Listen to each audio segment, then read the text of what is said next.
Welcome to the Your Illini Nation pregame show. Brett Behrens here in studio. Marley Weirda and Derek Piper are live outside Lucas Oil Stadium. And guys, we're going to get right to you here on a fun-filled weekend for Big Ten basketball fans. Illinois getting set to take on Iowa this afternoon on CBS. You'll see it right here on WCIA3. We're getting you ready for the game. We're breaking it all down as we have done all season right here on the Your Illini Nation pregame show. Marley, I don't think we could ask for anything better than this. We've got Ohio State, Michigan, and we've got Illinois, Iowa today. How are you feeling about this second chance this season for Illinois to play Iowa? Yeah, I'm feeling great. I think that was one that they wanted to maybe get on the calendar this season. I know earlier in the year when they were talking about postponements and scheduling, some extra games, I really think that Iowa was one that they wanted to get again, and they got it today. One matchup that the fans are excited about. Derek, I don't know if you're looking forward to this one as well. You have to be, absolutely. And why not give us a little bit more of this great rivalry, what it's provided the last two seasons.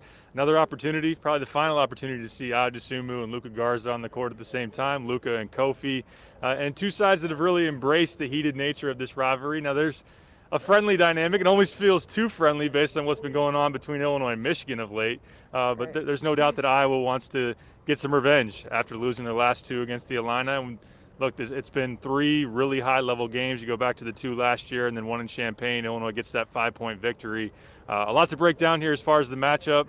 Illinois is going to have to do a really good job on Big Ten Player of the Year, probably the National Player of the Year, and Luka Garza. And don't expect Iowa to shoot 2 for 20 from three like they did last night against Wisconsin. Now, I guess let's rewind a little bit and go back to the last time that they faced Iowa. It feels like it was a really long time ago, even though it really wasn't. But Derek, what did you see in that one? And any hints of what we might expect here coming up? Yeah, Ayo Dosunmu was fantastic in that game, really took over from the very get-go. I would expect something similar. I know he talked last night.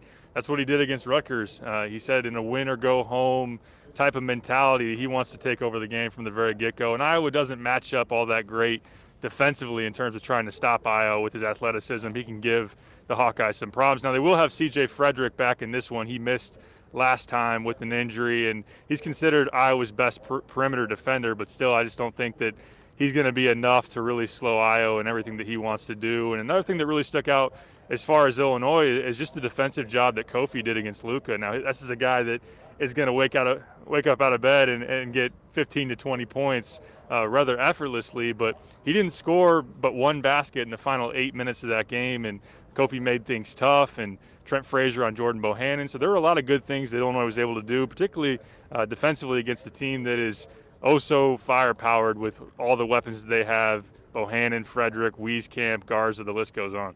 And Illinois coming off a big win last night to Rutgers. I think they're really going to head into this one with a lot of momentum because they really dominated that game. They made some noise in front of a crowd, which I think may have put a little extra pressure on them because they haven't seen that really at all this season. But I think the way that they came out against Rutgers showed a lot of what we could expect from them in the tournament going forward. Yeah, absolutely. Some of us said that was going to be a really tough game for Illinois. I don't know if we get paid for our predictions or not. But, yeah, Illinois really responded well and ran Rutgers right off the floor, up by as many as 28 in that second half. Really cool just to see the fans, the excitement of being in the building. And Illinois put on a show for them. Like I said, Ayo Dosunmu was great. Just loved the balance in the first half. Trent Frazier gave you 8 in that first half. You had Jacob Grandison with a couple and ones, a putback dunk.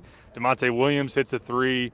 And that team was just rolling, and they continued just to hit that really high level of basketball game after game, which is something that was really missing from them earlier in the season. But they found it right now, and you can tell they're determined, and we'll be looking to do the same thing against an Iowa squad today. Then they're going to need to if they want to advance to the title game. And I feel like they're really just starting to heat up. It seems like this isn't even, the potential that they could be playing to, because I think we've seen them play a little bit better maybe than they did against Rutgers. I mean, regardless, it was a dominant win, not taking anything away from Illinois there. But I think we should talk about the rebounding a little bit last night. To me, it was interesting because I didn't find it was that prominent as maybe other people had thought, because I was sitting like directly behind the basket, so it was tough for me to see. I don't know where your view was at, Derek, but did you think, you know, that was a big part of that game last night?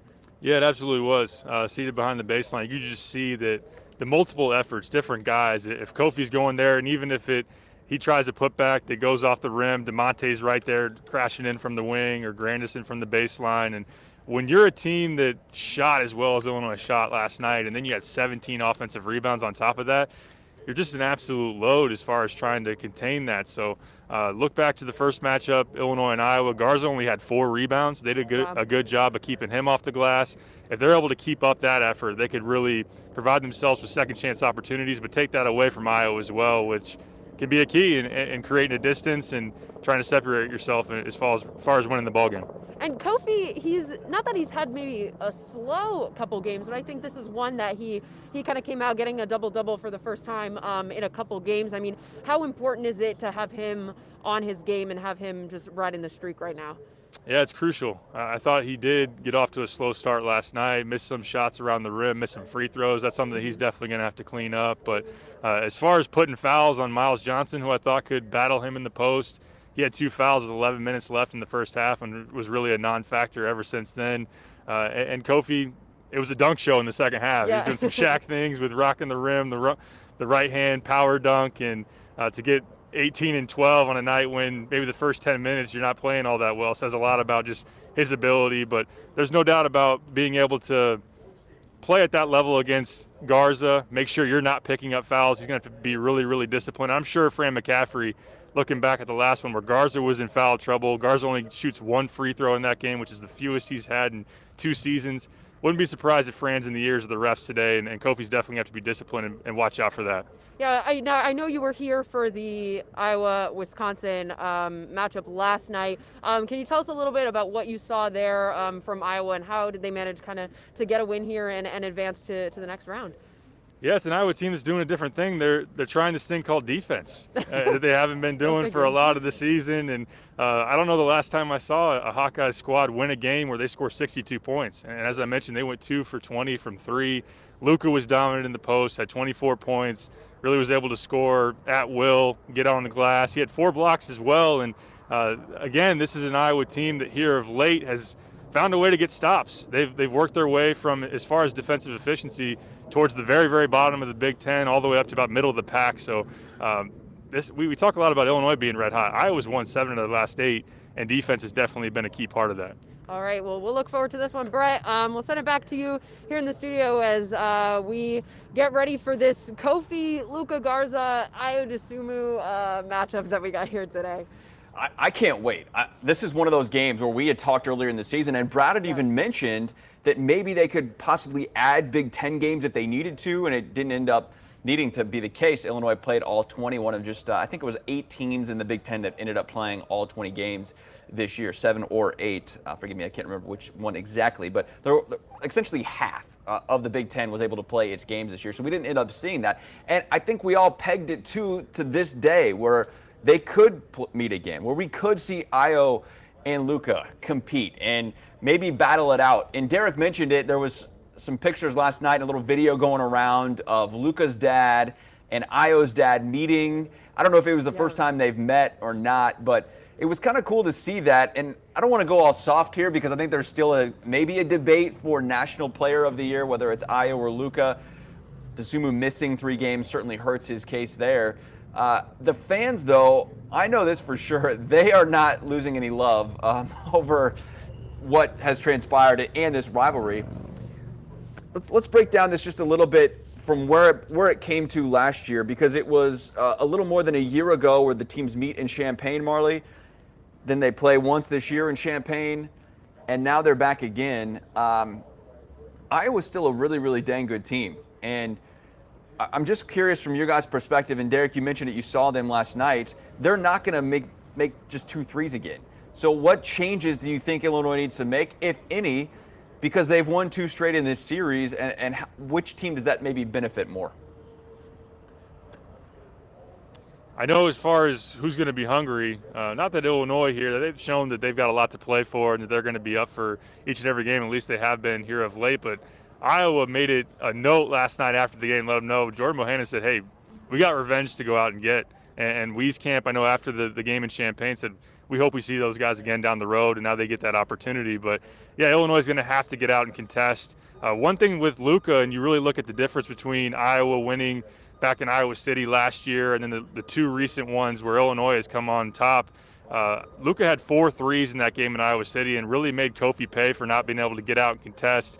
Here in the last 2, Luka's only hit 2 combined in those 2 games. So I'd look for him, whether shots are going down, whether Kofi's able to get out there and make him at least see a hand in his face and think twice about getting that shot up. Joe Wieskamp was really good in Champaign. He has been battling an ankle injury, but he ended up going last night, and that's a key as well. And Trent Frazier, if he's able to make Bohannon uncomfortable, when Bohannon's good and he's knocking down threes and in a rhythm, Iowa is really, really tough to stop. So if Illinois can continue to make him uncomfortable, make things tough for him, I think that they'll be in a good spot. But as you mentioned, and we talked about it, I think Iowa will maybe correct the other way as far as their shooting. Wouldn't be surprised if they come out hot, and Illinois going to have to adjust to that. And you mentioned just the sheer fact of this rivalry, Derek, is that I think this might be, the biggest one in the Big Ten as it is. I mean, we want to talk about Michigan, a couple weeks ago, but really I think the one that fans and the players really get heated up for is this one. I know last night Brad Underwood and I had assumed they didn't say they had a preference on who they wanted to play, but I think we all know that they wanted to get another shot at Iowa and just continue to make some noise here in the postseason.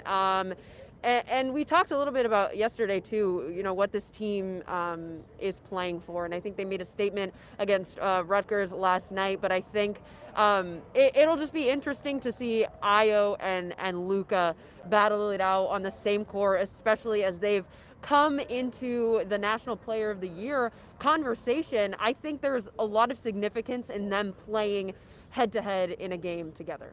Absolutely. It wasn't that long ago where these two teams would meet and no one around the country is really paying attention. And now you see them talking about it on SportsCenter, Io versus Luka, and just both have ascended as far as their programs at the same time, and it's been really cool. I mean, the fact that both are in the top 5 today, they've been ranked now the last 4 times they've played each other. It's just a really fun rivalry. And there is a healthy dose of disdain or hatred or competitive juices, whatever you want to call it. But at the same time, there's a lot of respect. So you saw that out of Frank Garza, Kwame Dosunmu last night, and I know you'll probably see that today with Io and Luka. But you know how Io is, the competitor that he is. He wants to show everybody that he feels like he's the best player in college basketball, and look forward to seeing what kind of mode he's in today. Yeah, he loves it. He played off the crowd last night as he left the court after his post-game interview. I mean, the crowd was chanting.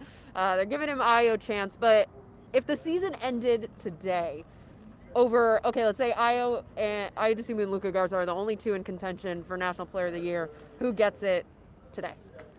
Yeah. When you look at Luka getting the Big Ten Player of the Year, that's probably a good indicator of which way the national vote would go as well. It's unfortunate for Io because I do think he was really making it a conversation before the injury. When he had the triple-double, his second one, he had one against Wisconsin, one against Minnesota, hits the late game clutch shots against Nebraska and Northwestern, and then goes down with an injury. And I think that it's hard not to sit there and say if he was there for that Michigan game, maybe had a huge game, and ESPN and all of that, maybe he gets a lot of that credit and it kind of moves the needle. But who knows? Maybe he comes out today, is clearly the better player on the floor. Illinois goes on to win a Big Ten tournament title, and some voters might be swayed. There's still some time to do that, but I'd lean Luka right now. And I think that is only going to give Io Dosunmu a little bit more juice. And him not getting the Big Ten Player of the Year, I think we see some sirens around the corner. Don't know if that's the team coming by. We got Andy Olson checking over there. Anyways, we'll get back to it, but we'll point the camera around if we see anything, if the team is arriving over there. But like I was saying, I think Io Dosunmu. There they are. Oh, and there they are. Yep, sure enough. Here we go. They are zipping around that corner. Woo. There they come. Andy Olson on the camera. The champ. Awesome. So there they are, the team arriving. I know we missed them yesterday just by a bit, but you guys got the full picture today. So back to my point, as I've been trying to get to, is that I think this is only going to motivate Io a little bit more. I think he plays well when he's, I don't want to say angry, but when he has just a little bit of a chip on his shoulder, and I think this is all the more reason to come out and just have a stellar game. Brett, we've seen so much from Io this whole year, and I think playing on this stage and making noise in this Big Ten tournament is really what he came back to Illinois to do. No doubt about it. I think this team plays better when it is the hunter. I asked Brett Underwood about that. We talked about that a little bit yesterday. The one thing we haven't chatted about yet is the fans very much.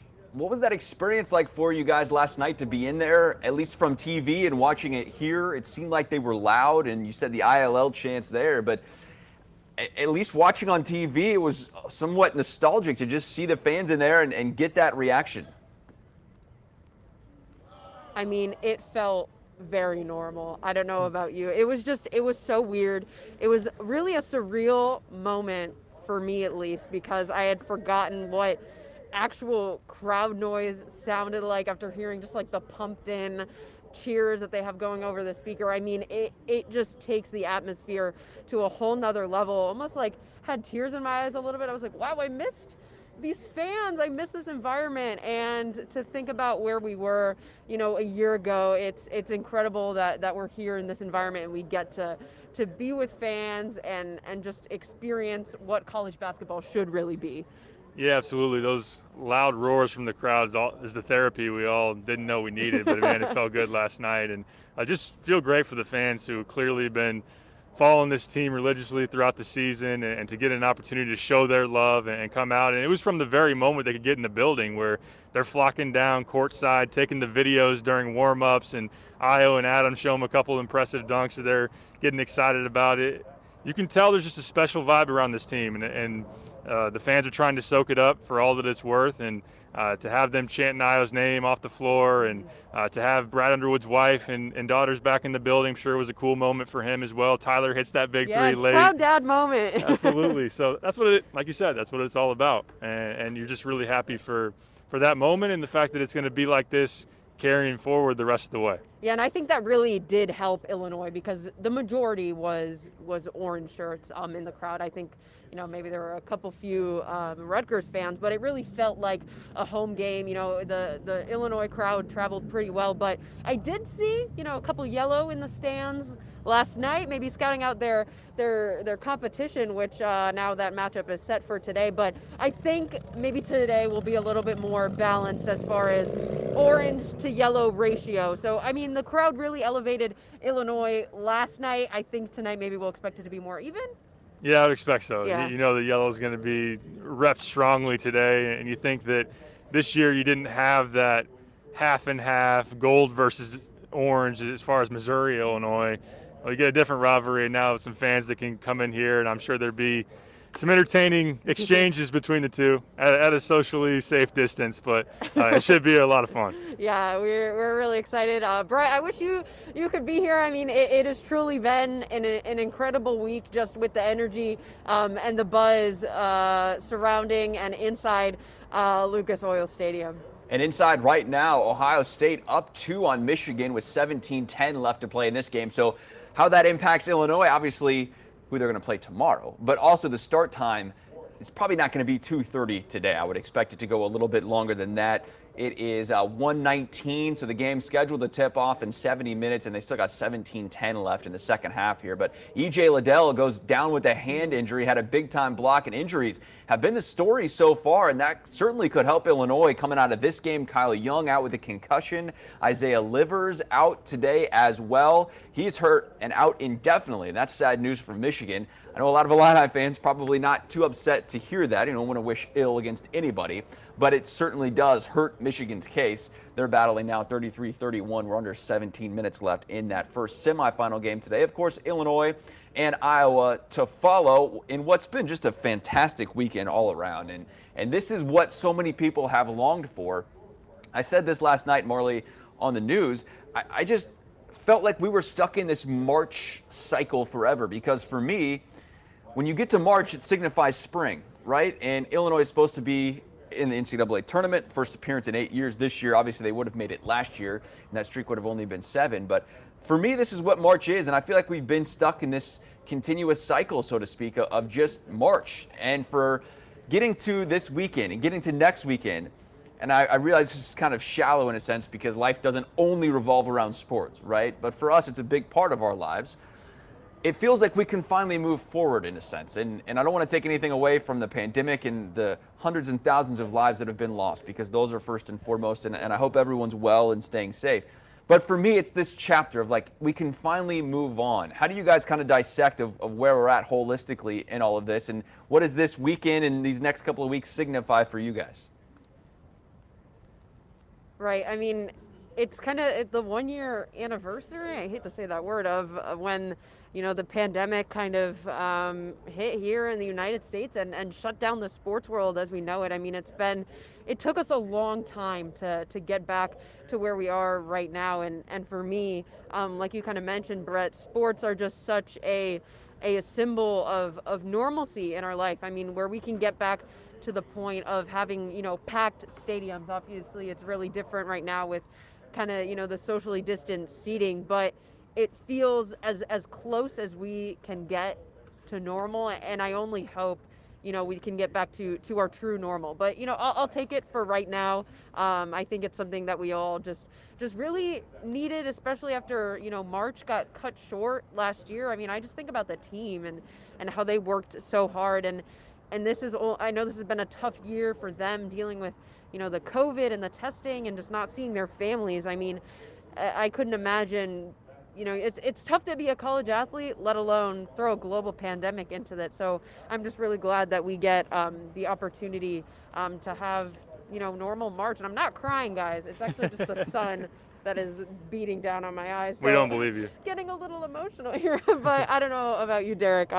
What do you think? Yeah, it's just a huge shot of optimism, and like you said, it's what we've been waiting for, and it is that feeling that, hey, we're on the way back, and you still hold your breath a little bit and wonder, and just hope that it's going to stay this way and just continue to move forward. And as you see other teams, in the ACC where you have Duke and Virginia, you have Kansas who have had to go on a COVID pause, and you worry about that. But hey, Illinois is back and playing in front of fans, and the Big Ten is going, and it does feel normal. And it's what we love about this sport, just the passion of the fan base, the fact that when you can mix so many different high-level teams and gather them all together here, it's really special. I mean, I just remember walking around the State Farm Center back in the spring and the summer and just wondering if we were going to play basketball and wondering what that was going to be like, and just hoping that this team, who we knew was going to have so much promise, especially if Iowa and Kofi came back, just to let them try to search that out and find that reality. And we're right there. We're right there to see it through. And Illinois has done a fantastic job of putting themselves, as we talked a lot about, in a 1-seed position in the NCAA tournament, chance to go chase a Big Ten tournament title here today and tomorrow. So it's just really exciting. And just kind of enjoying the moment and seeing where it goes from here. Yeah, me too. Sorry, guys, I had to step away for a moment there to wipe my eyes off. It's getting pretty sunny here, but you're getting teary-eyed, I Marley. think we are all. I say when I speak, I know, getting teary-eyed. It's so embarrassing. I didn't know it meant that much to you. Gosh, all right. No, I mean it does. It does. Maybe if I really, let my emotions boil over, I could be here like sobbing on our digital channels, but not going to do that today. So, okay. Brett, we're sending it back to you. Okay. All right. Thank you, Marley. It's all good. And the fact that it's sunny there, I know after Thursday, that's not to be taken for granted that it's sunny. EJ Liddell back in the game here for Ohio State to give you an update on that. 33-31, 16 minutes left in that one. And before we get to some picks here, I want to get your guys' take on who you would rather see tomorrow if Illinois is fortunate enough to win today. With the injuries and with everything that's happened here in the last 13 games, Illinois winners of 12 out of their last 13. Derek and Marley, who do you want to see tomorrow if Illinois can pull out a win today? Yeah, I think I would like to see Michigan for Illinois to get a shot to kind of claim the tournament title. And I mean, we've seen what happened last time when Isaiah Livers didn't produce with Michigan, and I think that'll only bode well for Illinois if they can get them, and he still will be out tomorrow. There's only one acceptable answer for this, right? I mean, it's got to be Michigan. I know that Livers is out, but as far as Wolverines fans trying to make an argument, if they are going to make it, if Illinois were to beat them, tomorrow, is the fact that, hey, Illinois didn't have Io, and you can't really complain too much about that. But why not settle this thing? Why not? Let's have an answer as far as who's the best team in the Big Ten. At least one of those teams who's going to host the trophy and cut down the nets are going to get to claim that going into postseason play. So, let's run that back. I mean, no one's going to complain. Illinois Ohio State would be a high-level game. E.J. Liddell, let's maybe even the score there where he's got 2 on you and you get a chance to get one more to go 2-2. But Illinois Michigan is the answer, Brett. The only answer. Derek, this is your one shining moment. The only answer, the only rivalry. It's just you on the hey, cam. Man. It's hey, just I'm all back, you. no worries. If you play one shining moment, Marley's going to cry again. So. Uh-oh. All right. I don't know if we want that. Oh, man. All right, guys. Yeah. Let's. We got Marley back in the fold here. All right. We know it's an emotional day. It's all good. We got about 3-4 minutes left here, so I want some predictions today. And this did not go well yesterday, Derek and Marley. We did not pin yesterday's win at all, which I don't think anyone's complaining that we were wrong. I just did not see Illinois coming out and executing maybe as well as they had all season. I thought it was a fantastic performance from them. But if there's one thing that Iowa does, it's score points. Derek mentioned it a little bit earlier. They are starting to play a little bit more defense. But what do you guys think today, Illinois, Iowa on WCIA? Yeah, I don't know if I'm ever going to make a prediction again in my life after yesterday's embarrassment. I think I picked Illinois by 4 over Rutgers, but I can say with confidence I think this one may be a little bit closer than yesterday. So I'm going to say Illinois 85-80. I like it. Okay. Hey, we've had Brad Underwood say the only thing that matters is that W and L column. We all picked Illinois, so we were all right on the money there. We were correct. We're not apologizing for that. So I think it is a high-scoring game, despite the fact that Iowa struggled to shoot it, despite the fact that they have played some defense here of late. I think it's an up-and-down game. Both teams are able to score. It's just a fun product to watch when these two get on the court against each other. I have Illinois 84, Iowa 78, pulling out a close one. All right, Derek. Sounds good. Brett, I don't know what you got today, but I can imagine maybe something a little similar to what we got. All right, so Illinois puts up 90 on Rutgers yesterday. It was 80-75 was the final in Champaign earlier this year between Illinois and Iowa. That was actually lower than I thought it was. I figured that game would both teams be in the 80s. I think the first team to 80 is probably going to have a good chance to win today. I do think Illinois' defense is dramatically better than it was earlier in the season when they played Iowa. It was at the end of January, I believe, and even into December when Illinois played Rutgers, and both teams were in the upper 80s and 90s there. So I think Illinois' defense will be better today, but I don't expect Iowa to miss that many threes again. I think they're going to come out and play really well. So I'm going to say Illinois 88, Iowa 84. I think both teams are going to be in the 80s, and I think we're going to have a fantastic ball game. I hope that's the case. And Illinois trying to play for just its 3rd tournament title. They've only won 2 in the history of the program at the Big Ten tournament. So, excuse me. Now I'm getting choked up here, Marley. It's been a while for the Illini. So we'll see if they can get it done. Marley, we'll hopefully see you and Derek again tomorrow for another Your Illini Nation pregame show. It'd be about the same time, 1 o'clock, if Illinois can get it done. Thank you both. Enjoy the game inside, one of the lucky few that are going to get in. And I saw tickets weren't actually that expensive overall. You can get in for about $100 right now. So hopefully Illini Nation floods over there, and we got a great atmosphere once again. So Marley and Derek, thank you so much. And thank you to everybody for watching the Your Illini Nation pregame show on our digital channels here this afternoon. Marley and Derek are heading in to Lucas Oil Stadium. We'll have all sorts of coverage coming up after the game as well. Look on Illini Inquirer for Derek Piper and Jeremy Werner's coverage, along with our guy Joey Wagner. They are all covering this event, and we'll have fantastic coverage as well. We will stream the post-game press conference live on these same digital channels after the game. Look for that about 10-15 minutes after the game. We will have that for you, and then all sorts of coverage coming up tonight on the WCIA3 News at 10. There is no early newscast, but you can watch the Illini game right here on WCIA3. This afternoon, we'll be on late tonight, probably after 10 o'clock, 10:30, 10:45, something something like that. Rather, look for highlights, reaction from Marley and Andy. That's going to do it for the Illini Nation pregame show. Thanks so much for watching. As always, we will see you next time right here on these same digital channels.